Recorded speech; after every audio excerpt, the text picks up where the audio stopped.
Sanibonani bafethu. Kunesixwayiso nje la engifuna ukusidlulisa esesiphumile ekuthiwa sitshela abantu ukuthi abaqaphela kakhulu. Bafethu njengoba nibonile bafethu ukuthi iy'ngane ziyafa bafethu ibulawa ama-chips ey'suke wathenga kumakutshukutshu. Kuthiwa njengamanje-ke asixwayise abantu bafethu ukuthi abaqaphela kakhulu uma usukuthenga into nje noma yini, kakhulukazi into edliwayo. Qaphela i-barcode ukuthi leyo nto leyo yala e-South Africa noma akusiyo. Kade ngidla ama-chips bafethu la. I-product yala e-South Africa bafethu uzoyibona ngokuthi i-barcode yakhona iqale ngo-600. Njengoba nibona nje la bafethu, ama-chips ade ngiwadla i-barcode yakhona iqale ngo-600, okukhomba ukuthi into yala e-South Africa.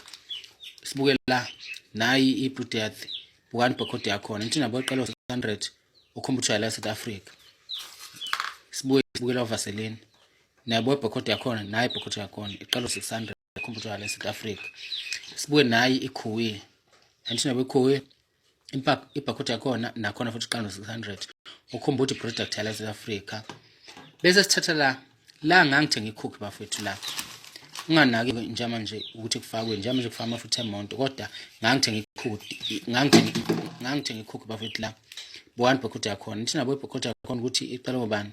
Ayiqali ngo-600, okukhomba ukuthi i-product ubengesiyo e-South Africa. Yabo? Bese sibuka la sibuke ijiki. Sibuke ilokhuzana i-barcode yakhona. Nabo i-barcode yakhona iqala ngo-600.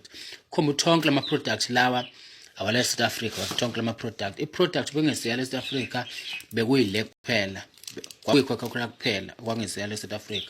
Sibona ngani? Sibona i-code yakhona bafethu, sibona i-barcode yakhona. So nje manje bafethu uxwayisa abantu uqaphelana kakhulu manje uthenga izinto nje, ikakhulukazi izinto ezidliwayo. Ungayithengi into engenayo i-barcode iqala ngo-600. Qaphela kakhulu ukuthi i-barcode yakhona iqala ngo-600, okukhomba ukuthi into yala e-South Africa. Siyabonga.